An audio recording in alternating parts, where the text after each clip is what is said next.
ሰላም ጤና ይስጥልኝ ወደ ፋስት ሬት ተከታታዮች፣ ለአሁኑ መደመጥ አለባቸው ያልናቸው መረጃዎች ይዘን ቀርበናል። በቅድሚያም ዋና ዋናዎቹ አልደራደርም ከዚህ በኋላ ድርድር የመሆን ጊዜ የለኝም ሲል ከርሞ በመቀሌ ከፍተኛ አምራቾችን ኢላማ ያደረገ ተከታታይ የድሮን ጥቃት ሲፈጸም ለዓለም አቀፉ ማህበረሰብ አድራድሩኝ እንጂ ዝም አትበሉ ሲል የተማጸነው ህወሓት በመጨረሻም ሰሚ አግኝቷል። ወትሮንም ወደ ጦርነት የመግባት ሞራልም አቅምም የለውም፣ ትንኮሳዎችንም የፈጸመ የሚገኘው ለድርድር እንዲረዳው ነው ሲባል የነበረው ህወሓትም ተደራዳሪዎችን በፍጥነት ወደ አዲስ አበባ መላኩ ተሰምቷል። ድርድሩን ከፍተኛ የኬንያ የቀድሞ ፕሬዝዳንትን ጨምሮ ሌሎችም እንደሚመሩትም ተገልጿል። በዝርዝር የምንመለከተው ጉዳይ ይሆናል። በሌላ መረጃችን ደግሞ በሆርሙዝ የተጋጋለውን የአሜሪካና ኢራን ግጭት በኢትዮጵያና ኤርትራ አማካኝነት ወደ ቀይ ባህር ሊመጣ ይችላል እየተባለም ይገኛል። ይህ የተባለውም የኢትዮጵያ ከፍተኛ ጀነራሎች ወደ አሜሪካ አቅንተው ከአሜሪካ ከፍተኛ ባለስልጣናትና ወታደራዊ አዛዦች ጋር ስለ ቀይ ባህር ደህንነት አዲስ ስምምነት ተፈራርሞ በመጡ ማግስት ኢራን ድሮኖቿና ከፍተኛ የጦር መሳሪያዎቿን በምጽዋ ማራገፏ መሰማቱ ነው። ይህንና ለግብጽ ሰሞንኛ ፉከራም ኢትዮጵያ የሰጠችውን ጠንካራ ምላሽ አክለን ይዘን ቀርበናል። ላይክና ሼር ያደርጋችሁ አብራችሁን ቆዩ የጋበዝን ወደ ዝርዝሮቹ ተሻገርን።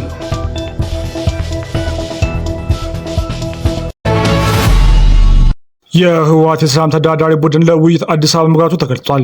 የህወሓት የሰላም ተደራዳሪ ቡድን በአፍሪካ በከፍተኛ አደራዳሪዎች ጋር በፕሪቶሪያ የሰላም ስምምነት አፈጻጸምና በወቅታዊ ጉዳዮች ላይ ለመምከር ዛሬ አዲስ አበባ መግባቱ ተገለጸ። ከጉዳዩ ጋር ቅርበት ያላቸው ምንጮች እንደገለጹትም የተደራዳሪ ቡድኑ በአፍሪካ ህብረት የአፍሪካ ቀንድ የሰላም ልዩ መልእክተኛና ከቀድሞ የናይጄሪያ ፕሬዚዳንት ኦሉሴጉን ኦባሳንጆ ከቀድሞ የኬንያ ፕሬዚዳንት ኡሁሩ ኬንያታ እንዲሁም ከሌሎችም ከፍተኛ የሰላም አደራዳሪዎች ጋር በዛሬው ዕለት ከሰዓት በይፋ ለውይይት ይቀመጣሉ። የምክክር መድረኩ ዋና ትኩረትም በፕሪቶሪያ ዘላቂ ሰላም ትግበራና ባጋጠሙ ችግሮችና በቀጣይ አቅጣጫዎች ላይ እንደሆነም ታውቋል። አደራዳሪዎችም ከአዲስ አበባ ውይይት በኋላም የመስክ ምክክር ማድረግና ተጨማሪ አካላትን ለመወያየትም ወደ መቀሌ ከተማ እንደሚጓዙ ምንጮች አክለው ገልጸዋል። የአፍሪካ ህብረት ቡድን ወደ መቀሌ ሊያመራ ይችላል የሚሉ መረጃዎች በመውጣት ላይ ናቸው። አዲስ ድርድር ይካሄድ ወይንም በቀድሞ የፕሪቶሪያ ስምምነት አፈጻጸም ላይ ውይይት ይቀጥል በሚለው ትግበራ ላይም በግልጽ የወጣ መረጃ የለም። ጥረቶች መጀመራቸውን የሚያመለክቱ መረጃዎች ግን እየወጡ ይገኛሉ። የቀድሞ የናይጄሪያ ፕሬዚዳንትና በአሁኑ ወቅት ደግሞ የአፍሪካ ህብረት ከፍተኛ ልዑክ በመሆን በማገልገል ላይ ይገኛሉ። በሁለት ዓመታት የፌዴራል መንግስትና የህወሓት ጦርነት ወቅትም ኦባሳንጆ የአፍሪካ ህብረት ልዩ ወኪል በመሆን ደጋግመው ወደ መቀሌ መጓዛቸው ይታወቃል። በመጨረሻም በ2015 የፕሪቶሪያ ስምምነት እንዲፈረም ጥረት ካደረጉ ሰዎች መካከል በግንባር ቀደምነት የሚጠቀሱ ናቸው። ኦባሳንጆ ከስምምነቱ መፈረም ባሻገርም ስምምነቱ መሬት ላይ እንዲወርድ በማድረግ ረገድም ድህረ ፕሪቶሪያ ስምምነትም ወደ አዲስ አበባና መቀሌ ተከታታይ ጉዞዎችን አድርገዋል።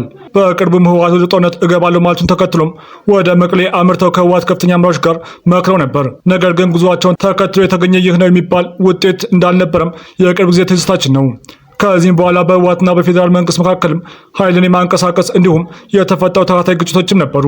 መቀሌን ጨምሮ በተለያዩ አካባቢዎችም ተከታታይነት ያላቸው የድሮን ጥቃቶችም ተፈጽሟል። ህወሓትም ትናንት አመሻሹ በክልሉ ኮሚኒኬሽን ጉዳዮች ጽህፈት ቤት በኩል ባወጣው መግለጫም ከዚህ ሁሉ ተከታታይ የፌዴራል መንግስትና የድሮን ጥቃት መሃልም ዓለም አቀፉ ማህበረሰብ ምነው ዝም ማለት ሲልም ተናግሯል። ነገሮች አሁን ካሉበት በላይ የበለጠ ሳይባባሱ ዝምታችሁን ስበሩ ሲልም አስታውቆ ነበር። በዚህ መሃል ደግሞ የቀድሞ የፌዴራል መንግስትና የህወሓት አደራዳሪ ኦባሳንጆ አዲስ አበባ የገቡ መሆኑን አስታውቋል። ኦባሳንጆ አዲስ አበባ ከገቡ በኋላም የመከሩ ከዚህ ቀደም የፕሪቶሪያ ስምምነት የአፍሪካ ህብረት ኮሚሽን ሊቀመንበር መሐመድ አሊ ዩሱፍ ጋር ነበር። በሁለቱ መካከልም ውይይት መካሄዱ በተመለከተም የአፍሪካ ህብረት በኤክስ ገጹ አስታውቋል።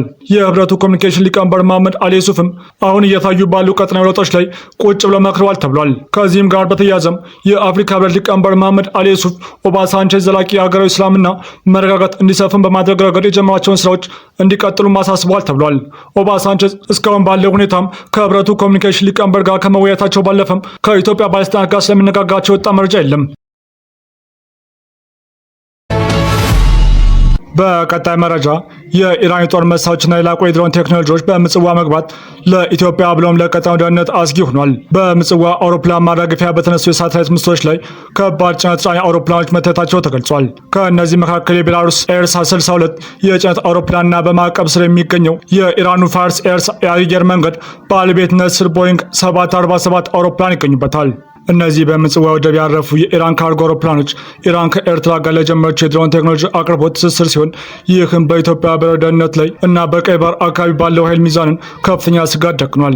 የባህር ኃይል ትስስርና በድሮን ቴክኖሎጂ ላይ ያተኮረው የቴህራንና የአስመራ ሚስጥራዊ ወታደራዊ አቅርቦትም በሰሜን በኢትዮጵያ አዋሳኝ አካባቢዎች እንደገናም አለመረጋጋት እንዲፈጠር ሊያደርግ እንደሚችልም ተጠቁሟል። የኢራን የጦር መሳሪያዎችና የላቁ የድሮን ቴክኖሎጂዎች ወደ ኤርትራ መግባትም ኤርትራን የበለጠ ወታደራዊ አቅም እንደሚያጎናጽፋት የተገለጸ ሲሆን ይህም የኢትዮጵያ የባህር ፍላጎትን ለማስተጓጎልና በድንበር አካባቢ የሚንቀሳቀሱ አማጽያንን በመደገፍ ቀጠናውን ለማሸበር እድል ይሰጣል ተብሏል። በተጨማሪም የጦር መሳሪያ አቅርቦትም በሱዳን እየተካሄደ ባለው የእርስ በርስ ጦርነት ለሱዳን ሰራዊት የሚደረግ ድጋፍ አካል ሊሆን እንደሚችልና ይህንም በኢትዮጵያ ምዕራባዊ ድንበር ላይ ተጨማሪ ግጭት የመቀስቀስ አደጋ እንዳለውም ተመላክቷል። በዚህ ውስብስብ ሁኔታ ውስጥም የኢትዮጵያ መንግስት ሶስት ዋና ዋና አቅጣጫዎችን ተከትሎ መስራት እንደሚገባውም ተመላክቷል። የመጀመሪያው ከኢራን ጋር ያለውን ዲፕሎማሲያዊ ግንኙነት እንደተጠበቀ ሆኖ ጥብቅ ክትትል ማድረግ፣ ሁለተኛው ደግሞ ኤርትራ የቀይ ባህር ኮሪደሮችን ለቀጥናው አለመረጋጋት እንዳታውለው መግታት እና ሶስተኛው ደግሞ ከምዕራባውያን አካላት ጋር ያለውን ግንኙነት ማጠናከር ነው ብሏል። በተጨማሪም ኢትዮጵያ በሰሜን ድንበር የድሮን ጥቃቶችን መመከት የሚያስችሉ የኤሌክትሮኒክስ ውጊያና የአየር መከላከያ ስርዓቶችን በስፋት መታጠቅ እንዳለባት ተጠቁሟል። ኤርትራ ከኢራን ጋር አጋርነቷን አጠናክራ የቀጠለች ሲሆን አሜሪካም የኢትዮጵያን የቀይ ባህር ጉዞ ለማፋጠን እና ኢትዮጵያን ወደ ቀይ ባህር ተጠቃሚነቷ ለመመለስ የምታደርገውን ጥረት ተከትሎም ኢራንና አሜሪካም በሆርሙዝ የሚያደርጉትን ውጊያ ወደ ቀይ ባህር ሊያመጡት ይችላሉ የሚሉም ግምቶች በፖለቲካ ተንታኞች ዘንድ እየተነሱም ይገኛሉ። ኢትዮጵያና አሜሪካ የመከላከያና የደህንነት ዘርፉም አጠቃላይ ስትራቴጂካዊ ትብብርም እንዲመሰርቱም የሚያስችል ስምምነት መፈራረማቸውን በተሰማ ማግስትም የተሰማው የኢራን ድሮኖች በምጽዋ መራገፍም ይህንን ያረጋገጠ ክስተት ነው ተብሏል። የኢትዮጵያ ከፍተኛ ወታደራዊ ልዑክ በሜጀር ጀነራል ተሾመ ገመቹ መሪነት ወደ አሜሪካ በማቅናት ከአሜሪካ መከላከያ መስሪያ ቤት አመራሮች ጋር የሁለትዮሽ የጋራ ምክክር ማድረጉን ትናንት መዘገባችን ይታወሳል።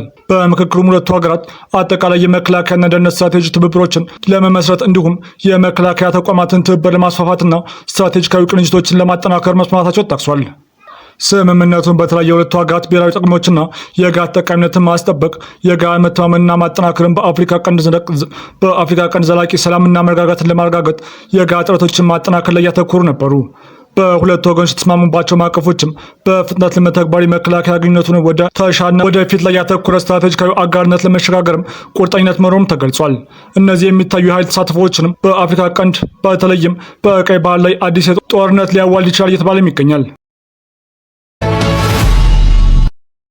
በቀጣይ መረጃ ኢትዮጵያ ታላቁን የኢትዮጵያ ህዳሴ ግድብ የማንንም ፍቃድ ሳያስፈልጋት እንደገነባች ሁሉ በሌሎች ወንዞች ላይም ተመሳሳይ ማድረግ እንችላለን ሲሉም ኢንጂነር ሀብታሙ ኢተፋ ለግብጽ ሰሞኑን ያዛቻ ጠንከር ያለ ምላሽ ሰጥተዋል። ኢትዮጵያ የውሃ ሀብቷን ለመጠቀም የማንንም ፍቃድ እንደማትጠይቅ ያስታወቁት ኢንጂነሩ የውሃና የኢነርጂ ሚኒስቴር ታላቁን የኢትዮጵያ ህዳሴ ግድብ የማንንም ፍቃድ ሳንጠይቅ እንደገነባ ነው ሁሉ ሌሎችንም ወንዞችንም ላይ ተመሳሳይ እርምጃ መውሰድ እንችላለን ሲሉም አስታውቋል። የውሃና ኢነርጂ ሚኒስትሩ ሀብታሙ ኢተፋም ኢትዮጵያ ራሷን የቻለች ሀገር እንደመሆኗ መጠን የውሃ ሀብቷንም ሆነ ሌሎችን የተፈጥሮ ሀብቶቿን ለመጠቀም የየትኛውንም ሀገር ፍቃድ አያስፈልጋትም ብለዋል። ሰሞኑን እንደ አዲስ ያገረሸ በሚመስል መልኩ የግብጽ ባለስልጣናት ኢትዮጵያ 3 ግድቦችን በአባይ ወንዝ ላይ ልትገነባ እንደሆነ በመጥቀስ ነገር ግን ይህ እንዲሆን ሀገራቸው እንደማትፈቅድም ሲናገሩ ሰንብተዋል። ኢትዮጵያ ወደ አሳሪ ስምምነት መምጣት እንዳለባትና ተጨማሪ ግድቦችን ለመገንባትም ሆነ የአባይ ውሃን ለመጠቀም የግብጽ ፍቃድ እንድታገኝ መደረግ አለበት ያሉት ግብጾችም የውሃና ኢነርጂ ሚኒስትሩ ሀብታሙ ግን ይህ እንደማይሆንና ኢትዮጵያ የማንንም ፍቃድ እንደማያስፈልጋት አስረግጠው ተናግረዋል። የኢትዮጵያ የውሃ ሀብቷን ለማበልጸግም ከማንም አካል ፍቃድ መጠየቅ እንደማያስፈልጋትና ምንም ነገር ከማንም ሳትሻ ልማት ማልማት እንደምትችል ሚኒስትሩ ተናግረዋል። ከሰሞኑን ግብጽ ኢትዮጵያ በአባይ ውሃ ላይ ኢትዮጵያ ምንም አይነት የተጠና እርምጃ ሳትወስድ አልፈቅድም የሚል ተቃውሟን ካሰማች በኋላ ነው።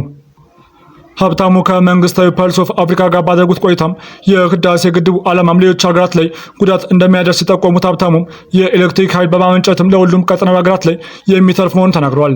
አክለውም አሁን ላይ ሀገሪቱ ለጎረቤቶቹ ሀገራት ማለትም ለጅቡቲ፣ ለኬንያና ለሱዳን የኤሌክትሪክ ኃይል በማቅረብ ላይ እንደምትገኝም ገልጸዋል።